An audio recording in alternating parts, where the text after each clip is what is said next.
ରାମବାବୁ ଜଣେ ଭଦ୍ରଲୋକ। ତାଙ୍କ ଗାଁରେ ତାଙ୍କୁ ସମସ୍ତେ ସମ୍ମାନ ଦିଅନ୍ତି।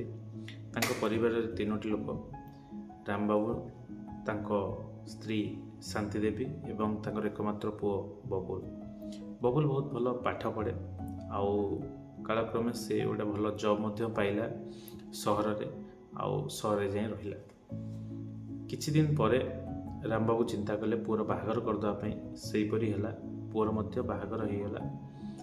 ଆଉ ଦୁହେଁ ଚିନ୍ତା କଲେ କି ବୋହୂକୁ ମଧ୍ୟ ପୁଅ ପାଖକୁ ପଠାଇ ଦେବା ପାଇଁ। ସେୟା ହିଁ ହେଲା। ଆଉ ତାର କିଛି ବର୍ଷ ପରେ ତାଙ୍କର ଗୋଟେ ପିଲାଟିଏ ହେଲା। ତେଣୁ ପୁରା ପରିବାର ବହୁତ ଭଲରେ ଚାଲିଥିଲା। ଆଉ ହଠାତ୍ ଏମିତି ହେଲା କି ରାମବାବୁଙ୍କର ଡେଥ୍ ହେଇଗଲା। ଆଉ ତେଣୁ ତାଙ୍କ ପୁଅ ବବୁଲ ଏବଂ ତାଙ୍କ ୱାଇଫ୍ ଏବଂ ତାଙ୍କର ପିଲାକୁ ନେଇକି ସିଏ ଆସିଲା ଗାଁକୁ। ସବୁ କ୍ରିୟାକର୍ମ ସାରିଲା ପରେ ବବୁଲ କହିଲା, ମା ଚାଲ ଆମେ ସହର ଫେରିଯିବା, ସେଠି ତମେ ଆମ ସହିତ ରହିବ, କାରଣ ଏଠି ତ ଆଉ କେହି ନାହାନ୍ତି, ତମେ ଆମ ପାଖରେ ରହିବ। ତେଣୁ ସେୟା ହିଁ ହେଲା। ସମସ୍ତେ ସହରକୁ ପଳେଇ ଆସିଲେ, କିନ୍ତୁ ସେଠି କିଛି ପ୍ରୋବ୍ଲେମ୍ ଷ୍ଟାର୍ଟ ହେଇଗଲା। ସେଇଟା ହେଉଛି କି ଶାନ୍ତି ଦେବୀଙ୍କର ଯେଉଁ ଚାଲିଚଳନ ଥିଲା କି ଗାଁରେ ଯେମିତି ରହଣି ସହଣି ଥିଲା, ସେଇଭଳି ଭାବରେ ସେ ସହରରେ ମଧ୍ୟ ସେଇ ପ୍ରକାର କରିଲେ। ଆଉ ଛାତରେ ଲୁଗା ଶୁଖେଇବା ହଉ କି ତାଙ୍କର ଗାଧେଇବାକୁ ନେଇକି ପ୍ରୋବ୍ଲେମ୍, ତେଣୁ ବହୁତ କିଛି ମାନେ ଗାଉଁଲି ଢାଞ୍ଚା ହିଁ ତାଙ୍କର ଯାହା ବି ହେଲେ ରହିଗଲା। ଆଉ ଯେଉଁଟାକି ତାଙ୍କ ବୋହୂକୁ ସେଇଟା ପସନ୍ଦ ହେଲାନି। ତେଣୁ ତାଙ୍କ ବୋହୂ ଯିଏ, ସେ ପ୍ରାୟ ସମୟରେ ଶାନ୍ତି ଦେବୀଙ୍କୁ ଧୀରେ ଧୀରେ କରିକି ବହୁତ କିଛି କହିବା ଷ୍ଟାର୍ଟ କରିଦେଲେ। ଆଉ ଧୀରେ ଧୀରେ ଘର ଭିତରେ ମାହୋଲଟା ହିଁ ଟିକେ ଗରମ ହେଇ ଆସିଲା। ଆଉ ବବୁଲ ମଧ୍ୟ ଏଥିରେ ବହୁତ ଚିନ୍ତିତ ଥିଲା। ଆଉ ତାର 2 ଜଣଙ୍କ ପ୍ରତି ଭଲ ପାଇବା ଥିଲା, କିନ୍ତୁ ସେ କ'ଣ କରିପାରିବ। ତେଣୁ ତାକୁ ଆଡ଼ଜଷ୍ଟ କରିବାକୁ ହିଁ ପଡ଼ୁଥିଲା। ଆଉ ଅଧିକା ଯେତେବେଳେ କଥା ବିଗିଡ଼ିଗଲା, ସେ ଚିନ୍ତା କଲା କି ତା ମାଆକୁ ନେଇକି ଗୋଟେ ଭଲ ଓଲ୍ଡ ଏଜ୍ ହୋମ୍ରେ ରଖିଦେବ, ଯେଉଁଠିକି ତା ମାଆର ଭଲ କେୟାର ବି ନେଇ ହେବ। ଆଉ ସେଠି ପ୍ରପର୍ ଟ୍ରିଟମେଣ୍ଟ ହେଇପାରିବ, ପଇସା ଦେଲେ ହେଇପାରିବ। ଯେଉଁଟାକି ଏଠି ସେ ଶାନ୍ତିରେ ରହିପାରୁନାହାନ୍ତି, ସେଠି ଯାଇ ଶାନ୍ତିରେ ଆଟଲିଷ୍ଟ ରହିବେ। ତେଣୁ ଏଇ ଚିନ୍ତାଧାରା ସେ ମାଇଣ୍ଡରେ ନେଇକି ସିଏ ତା ୱାଇଫ୍କୁ କହିଲା।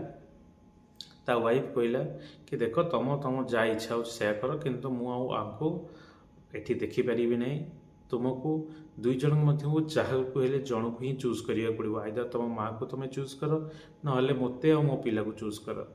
ତେଣୁ ସେ ସମୟରେ ବବୁଲ ପାଇଁ ଗୋଟେ ଟଫ୍ ଟାସ୍କ ହେଇଯାଇଥିଲା, କାହାକୁ ଚୁଜ୍ କରିବ। ଆଉ ତେଣୁ ସିଏ ଚିନ୍ତା କଲା କି ଗୋଟେ କାମ କରିବି, ମୁଁ ମୋ ମାଆଙ୍କୁ ନେଇକି ଓଲ୍ଡ ଏଜ୍ ହୋମ୍ରେ ରଖିଦେଲେ ବେଟର୍ ରହିବ, ଭଲ ପଇସା ପଠାଇବି, ଯେଉଁଥିରେ ମାଆ ମୋର ଶାନ୍ତିରେ ରହିବେ।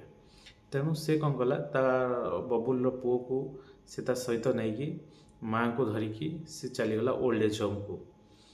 ଓଲ୍ଡ ଏଜ୍ ହୋମ୍ରେ ନେଇକି ଛାଡ଼ିଦେଲା। ଆଉ ସେଠିକାର ଯିଏ ୱାର୍ଡେନ୍ ଥିଲେ ତାଙ୍କୁ ପଇସା ପତ୍ର ସବୁ ଦେଇକି ବୁଝେଇ ବାଝି ଆଇଲା କି ନାଇଁ ମୋ ମାଆଙ୍କର ସବୁ କେୟାର ନେବ, ସବୁ ଠିକ୍ଠାକ୍ ହେଲା।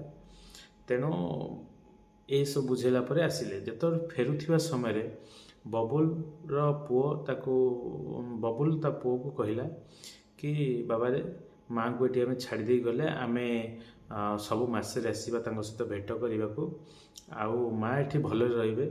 ଘରେ ତ ମାମା ସହିତ ସବୁବେଳେ ଝଗଡ଼ା ହୁଅନ୍ତି, ଏଠି କିନ୍ତୁ ସେ ବହୁତ ଭଲରେ ରହିବେ, ତାଙ୍କୁ ଖାଇବା ପିଇବା ସବୁ ସୁବିଧା ହେବ। ତେଣୁ ସେହି ସମୟରେ ବବୁଲର ପୁଅ ବବୁଲକୁ କହିଲା, ବାବା ଏଠୁ ଆମେ ଘରକୁ ଗଲା ପରେ ମୋ ଖାତାରେ ତମେ ସେ ଯେଉଁ ଆଣ୍ଟି ଯାହାଙ୍କ ପାଖରେ ଆମେ ଜେଜେମାଙ୍କୁ ଛାଡ଼ିକି ଆସିଲୁ, ତାଙ୍କ ନାଁ ଆଉ ନମ୍ବର ଲେଖିଦେବ। ତେଣୁ ବବୁଲ ହଠାତ୍ ଆଶ୍ଚର୍ଯ୍ୟ ହେଇଗଲା କି ତୋର କ'ଣ ଦରକାର, ଆଣ୍ଟିଙ୍କ ନମ୍ବର ତୋର କ'ଣ ପାଇଁ ଦରକାର। ଆଉ ବବୁଲର ପୁଅ ଚିଟୁ କହିଲା କି ବାବା, ମୁଁ ତ ଛୋଟ ପିଲା ଅଛି, ବଡ଼ ହେଲା ବେଳକୁ ଯଦି ତାଙ୍କ ନାଁ ଆଉ ନମ୍ବର ଭୁଲି ଯାଇଥିବି, ତାହେଲେ ମୁଁ ତୁମକୁ ଆଉ ମାମାକୁ କେମିତି ଆଣିକି ଏଠି ଛାଡ଼ିବି। ତେଣୁ ସେ ଜାଗାରେ ବବୁଲ ଚିନ୍ତା କଲା, କ'ଣ ମୁଁ ଏଠି ମୋ ମାଆକୁ ଛାଡ଼ିକି ଭୁଲ କଲି ନା ଠିକ୍ କଲି। ତ ଆପଣଙ୍କୁ କ'ଣ ଲାଗୁଛି କି ବବୁଲ ଠିକ୍ କଲା ନା ଭୁଲ କଲା? କାରଣ ବବୁଲର ଚିନ୍ତାଧାରା ଥିଲା କି ତା ମାଆ ଖୁସିରେ ରହୁ, କିନ୍ତୁ ସିଏ ଯେଉଁ ଷ୍ଟେପ୍ ନେଲା କି ତା ମାଆକୁ ଆଣିକି ଓଲ୍ଡ ଏଜ୍ ହୋମ୍ରେ ରଖିଦେଲା, କ'ଣ ସେଇଟା ଠିକ୍ ଥିଲା କି? ଯେତେବେଳେ ପିଲାଟିଏ ବହୁତ କାନ୍ଦେ, ଛୋଟବେଳେ ଯେତେବେଳେ ବହୁତ କାନ୍ଦେ, ମାଆଟିଏ କ'ଣ ତାକୁ ନେଇକି ଆଉ କାହା ପାଖରେ ଛାଡ଼ିଦିଏ କି? ନା ତାର ସବୁ ଅଳି ଅର୍ଝରିକି ତାର ଦୁଷ୍ଟାମିକୁ ସବୁ ସହିକି ତାକୁ ବଡ଼ କରେ। ତେଣୁ ସେହିପରି ଭାବରେ ଯେତେବେଳେ ବାପା ମାଆ ମାନେ ବୁଢ଼ା ହେଇଯାଆନ୍ତି, ସେମାନଙ୍କୁ ତାଙ୍କ ଚାଲିଚଳନ ପିଲାମାନଙ୍କ ଭଳି ହେଇଯାଏ। ତେଣୁ ସେମାନେ ଯାହା ବି କରନ୍ତି ସେ ଜାଗାରେ ଆମକୁ ତାଙ୍କୁ ଶ୍ରଦ୍ଧାର ସହିତ ଆମ ପାଖରେ ରଖିବା ଦରକାର, ନାହିଁକି ଆମେ ଆଣିକି ତାଙ୍କୁ ଓଲ୍ଡ ଏଜ୍ ହୋମ୍ରେ ଛାଡ଼ିଦେବା। ତେଣୁ ସେ ସମୟ ଥରେ ଭାବନ୍ତୁ, ଆପଣଙ୍କୁ ଯେତେବେଳେ ଆପଣଙ୍କ ପିଲା ହିଁ ନେଇକି ଓଲ୍ଡ ଏଜ୍ ହୋମ୍ରେ ଛାଡ଼ିଦେବ, ସବୁ ଖାଇବାକୁ ପିଇବାକୁ ସବୁ ଠିକ୍ ମିଳୁଥିବ, ହେଲ୍ଥ ଟ୍ରିଟମେଣ୍ଟ ସବୁ ଠିକ୍ ଥିବ, କିନ୍ତୁ ସେଠି ତୁମର ଭଲ ପାଇବା ନଥିବ, ତୁମ ନାତି ନାତୁଣୀ ତୁମ ପାଖରେ ନଥିବେ, ଆଉ ତୁମର ଶେଷ ସମୟ ତୁମେ ଏହିପରି ଭାବରେ ଅଜଣା ଲୋକଙ୍କ ମଝିରେ ହିଁ କାଟିଦେବ। କେଉଁ ଭଳିଆ ତୁମକୁ ଲାଗିବ? ଗୋଟେ ମାଆ ଯେତେବେଳେ ତାର ପିଲା ଛୋଟ ଥାଏ, ସେତେବେଳେ ସିଏ ଭଲସେ ଖାଇପାରେନି, ଭଲସେ ସମୟ ଦେଇପାରେନି, ଅଲଗା କୌଣସି କାମରେ ସେ ଟାଇମ୍ ଦେଇପାରେନି, ସେ ତା ପିଲା ପଛରେ ଲାଗେ। ଗୋଟେ ପିଲା ପାଇଁ ଗୋଟେ ମାଆର ଅବଦାନ ବହୁତ ଥାଏ, କିନ୍ତୁ ଧୀରେ ଧୀରେ ଯେତେବେଳେ ସମୟ ଆସିଯାଏ ତାର ଫଳଟା ରେଜଲ୍ଟଟା ଦେବା ପାଇଁ, ସେ ସମୟରେ ମାଆମାନଙ୍କୁ କି ବାବାମାନଙ୍କୁ ନେଇକି ଯଦି ଓଲ୍ଡ ଏଜ୍ ହୋମ୍ରେ ଛାଡ଼ି ଦିଆଯିବ, ସେ ସମୟରେ ଭଗବାନ ବି କେବେ ବି ହେଲେ କ୍ଷମା ଦେବେ ନାହିଁ। ତେଣୁ ମୁଁ ଏତିକି ଅନୁରୋଧ କରିବି, ଯଦି ତୁମେ ଭାଗ୍ୟଶାଳୀ ଆଉ ତୁମ ପାଖରେ ବାପା ଓ ମାଆ ଅଛନ୍ତି, ତେଣୁ ତୁମେ କେବେ ବି ହେଲେ ସେ ମୌକା ଛାଡ଼ନି, ଆଉ ତାଙ୍କର ସେବା ଶୁଶ୍ରୂଷା କର, ଯେଉଁଥିରେ କି ତୁମେ ଜୀବନ୍ତ ଦେବତାଙ୍କର ହିଁ ତୁମେ ସେବା କରୁଛ ବୋଲି ନିଜକୁ ଭାବିବ।